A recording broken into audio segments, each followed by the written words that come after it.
but still till morning show, run by Aaron Imholt. You also might know him as Aaron Imholte, was one part of the cover. And the cover was the polycule with Aaron Imholt, his wife, April Imholt, at the time, Kayla Rekieta, and our boy, Nicholas Rekieta, of Rekieta Law, small law firm in central Minnesota. Now, in the middle of all of this, Aaron had been on his show with Gino Biscani. And if you guys don't know the Dabbleverse, you're better off not knowing all these people. I'm sorry, but they are who they are. Anyways, Aaron gave a text to Gino Biscani, and from there, he told Gino, the most famous thing now, your boy didn't do too bad, did he?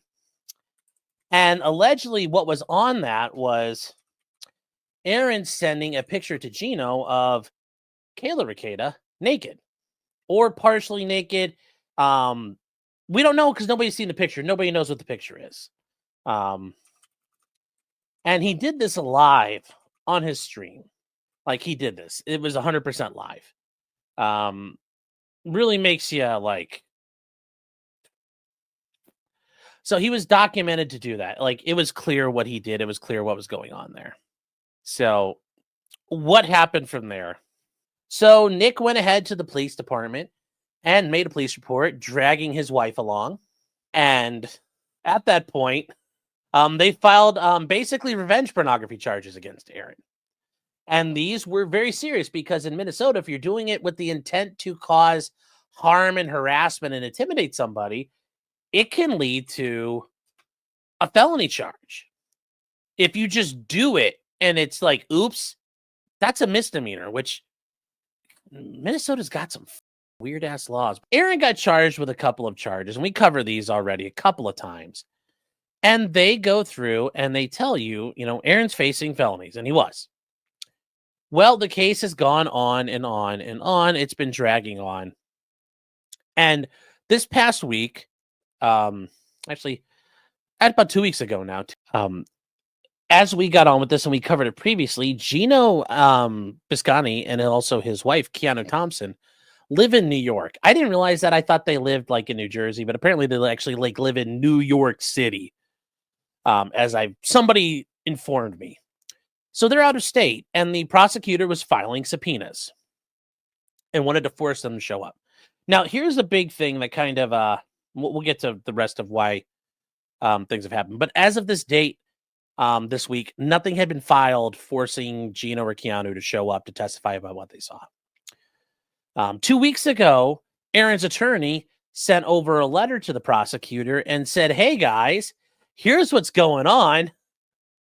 Here's his attorney, Todd Peterson, comes out and he says, hey, Miss Prosecutor, take a look at these complaints and all the shit that happened with your witnesses that you're going to rely on for trial, meaning Nick, Kayla, and April. And he says, my client reports he gave law enforcement statements against these parties as part of their prosecutions. And he basically dumped the entire case log and all the information about Nick, about Kayla, and April, and how things have resolved. Now, I know Nick in his brilliant jurisprudence has said, well, that's not going to mean anything. It's like, well, that means quite a lot. It shows you have a lot of bias. It shows you have a lot of bias. You have a lot of incentive to come after someone. In fact, your revenge porn charges smell like revenge themselves. It's very much a Uno Reverso card. It is, in fact, you who are the vengeful party. And, well, chat, those were done. In this week, Aaron has indicated he is now getting a misdemeanor offer. Yes, he's getting a misdemeanor offer. It's for the misdemeanor charge of disseminating material. It's only going to have a $50 fine, it looks like, and he's going to get minimal probation. Now, I was doing some looking up under Minnesota law. It looks like he is eligible to have his record expunged or sealed, however you wish to call it. But after some time, he could go back and get it all sealed. I mean, this is another win for the toe. I mean, Nick's like, they got him. They've got him dead to rights. I'm not so sure about that, Nick. Now, what could have happened here? I'm sure there were a lot of problems with this. I'm sure one of the big issues the prosecutor was looking at after a while is just the fact that, like, dealing with their witnesses. I'm sure actually having to sit down with Nick, I'm sure he just won't shut the up and came across as a complete lunatic. Maybe he showed up completely like spazzed out of his mind. And the prosecutor's sitting there reading her notes going, oh my God, these people are retards. My entire case is built on retards. And I'm sure the prosecutor's like, I don't want to do this. And the reason why you could tell they don't want to do this is they never sent out notice to Keanu and I keep saying that. Keanu and Gino. Now, here's the thing. To give them notice for a subpoena, you have to have reasonable notice that you have to appear. So they haven't been ordered to appear yet.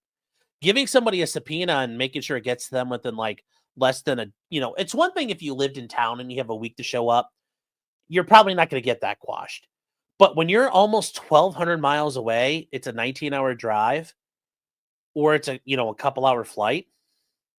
It's going to cost you money, and you've only got a couple of days to respond. You're likely going to get that quashed because it's not fair. It doesn't give you time to prepare. There's no notice.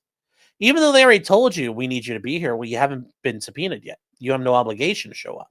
So they never filed a subpoena, and that was kind of one of my big hints that something was about to happen, because if you do all this work, like Keanu and Gino were probably going to challenge it, which means they would challenge it in a court in New York City. That's going to take time. And if they don't have enough time to challenge it, the court's going to be like, well, I'm not going to grant it. So the fact that hadn't happened, it was a big red flag that they were not going to call Gino and Keanu. So they really haven't dead the rights. That's just me. I'm Ed Sheeran, Chad. I'm just thinking out loud, but I'm giving you my thought about this. I know other people had come up with that thought too in the meantime, but I agree. That was a big indicator they weren't going to do anything because their critical witnesses about what actually happened weren't going to be brought in. And that's a big, big issue. Now, what does this mean for Aaron? He likely has this misdemeanor. I'm assuming he's talking about it. He's got it. That said, though, it's still not a done deal until it's signed and the court accepts it. It's not a done deal. Could the prosecutor theoretically withdraw it? I mean, maybe, but I get very nervous because, you don't tempt the fates. You shouldn't tempt the fates. But in the meantime, I do think it's rather hilarious that he's basically going to walk away with this without a scratch. I'm sure if you open your window up tonight, you can hear the Rees all the way from central Minnesota. It's just Nick's little plan to go after the steel toe man who's so bad. It's like it just collapsed. It collapsed. Ricada Bros, I don't feel so good. I mean, it collapsed again. And I don't know about you guys, but this has brought some pretty hilariousness to my face. The funnier thing too is Aaron goes in for a plea on April 10th. April 10th is still before Nick gets sentenced. So before Nick gets sentenced, Aaron's going to plea out and get a smoking hot deal that he can probably get expunged later. And then Nick has to go in and eat shit on the felony. Oh, no. Yeah, and Kayla doesn't even get the $50. The court gets it. Oh, Anna Wall says, how much do you think you pay in legal fees? Quite a bit. But here's what I'll tell you when it comes down to legal fees. Let's say you're facing a felony charge and an attorney quoted you like $5,000. You can think about it this way. And let's say you get it dismissed or you get the outcome you wanted. Like, let's say you were guilty of the crime, but it's only a misdemeanor, but there's a lot of work involved. Would you pay $5,000 to make the problem go away? And normally the answer is yes. Well, then it's totally worth the amount of money. I'm sure Aaron spent probably, I bet, close to $10,000 on this. It would not surprise me. It would not surprise me at all. I'd love to ask him, but I don't think he'll tell me. But yeah, it's not cheap. This shit ain't cheap. And his attorney has done a lot of work. I know the legal minds at the great firm of Melton, Hikmet, and Ricada were like, he's only done one thing.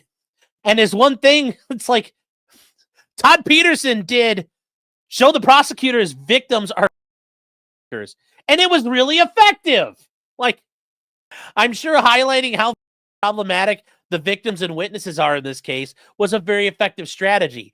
And that's the thing. Like, he only filed one thing, and look what the result he got.